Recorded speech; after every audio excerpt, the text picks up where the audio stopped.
ආයිබෝවන් සුබ දවසක් කියලා මට ප්‍රාර්ථනා කරනවා. මේ දවස්වල මේ සමාජ මාධ්‍යයේ වෛරල් වෙන මේ වීඩියෝ තමයි තැඹිලි කපුවා කතාව.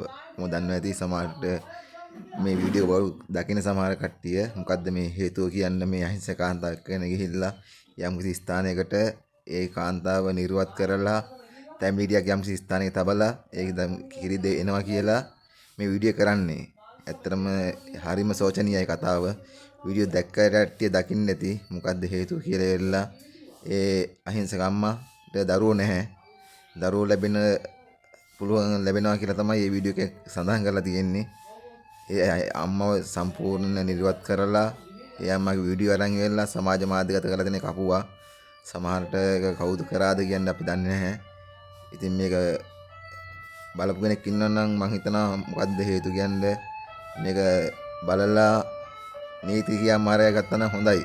මේ අහිංසක අම්මා දැන් මේ අම්මා සෑහෙන අපහසුතාවයට පත් වෙලා ඇත්ති. මොකද මේ වීඩියෝ එක සමාජ මාධ්‍යයේ සෑහෙන සැරිසරනවා. මේ වීඩියෝ එක තැඹිලි ගෙඩිය කියලා තමයි සෑහෙන වීඩියෝ එක කතා වෙන්නේ. ඉතින් ඔබ කවුරුත් දකින්නද මේ වීඩියෝ එක?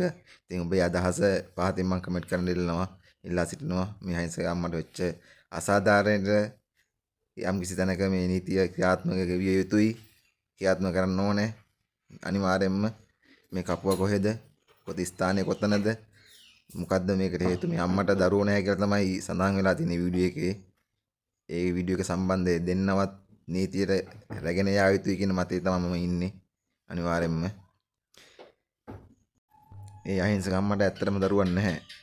ඒ දරුවන් ලබා දෙනවා කියලා තමයි මේ තැඹිලි ගෙඩියක් යම්කිසි විදිහට ජප කරලා යම්කිසි ස්ථානයක තබලා ඒ අහිංසක අම්මට ඒ විදිහට කරන්නේ. ඒ කරලා ඒවා සියලුම වීඩියෝ සමාජ මාධ්‍යගත කරලා මේ වෙනකොට තියෙන්නේ.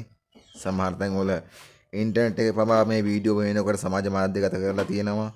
ඔබ දකින්න ඇති, නරඹන්න ඇති සෑහෙන විවුස් ප්‍රමාණයක් ලබාගෙන තියෙනවා ඒ දාපු පුද්ගලයන් අන්තර්ජාලයේ. ඉතින් නිසි බලධාරීන්ගේ සැරෙන්න ඕනේ. මෙවැනි දේවල් සමාජ මාධ්‍යගත කරන්නේ කවුද? මේවා ලීක් කරේ කවුද? කොතනින්ද ලීක් වුනේ? කොහොමද මේවා යන්නේ? මේ අනිවාර්යෙන් කපුවට ඒට සම්බන්ධ වුණු ඒ මුදලාලි කියන තැනට නීතිය ක්‍රියාත්මක විය යුතුයි කියන මතය තමයි අපි නම් ඉන්නේ. තවත් මෙවැනි දේවල් ඉස්සරහට වෙන්න ඕනේ නැහැ. මේ වගේ දේවල් තවත් වෙනවා කියන්නේ ලංකාව වශයෙන් ගත්තොත් එහෙම අපි පිරිහෙන රටක් වෙනවා. එතකොට මේ අහිංසක අම්මට උණු අසාධාරණයට නීතිය අනිවාර්යෙන් ක්‍රියාත්මක විය යුතුයි මේ කපුවට සහ ඒ සම්බන්ධ වෙලා ඉන්න පිරිසට. ඒ අහිංසක අම්මා යන්නේ දරුවෙක් නැතිකමට දරුවෙක් ලබා ගන්න කියලා. ගිහිල්ලා අම්මා සම්පූර්ණවම නිර්වත් කරලා ඒ වීඩියෝ සමාජ මාධ්‍යගත කරලා තියෙන මේ වෙනකොට ඔබත් නරඹන්න නැති පව් අහිංසක අම්මා. ඉතින් ඔබේ වටිනා අදහස පහතින් කමෙන්ට් කරන්න කියලා ඉල්ලීමක් කරනවා. දැක්කනම් මේ වීඩියෝ එකට රිපෝට් එකක් ගහන්න.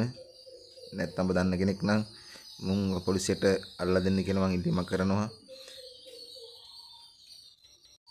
ඒ වගේම මේ වීඩියෝ එකට සම්බන්ධ පුද්ගලයන් දෙනා නීතිය රැහැන්ට අනිවාර්යයෙන්ම හසු කරගා ගත යුතුයි. නීතිය ක්‍රියාත්මක කර යුතුයි. මින් ඉදිරියට මේ දේවල් මේ රටේ බෞද්ධ රටේ නොවිය යුතුයි කියන මතය තමයි මගේ අදහස.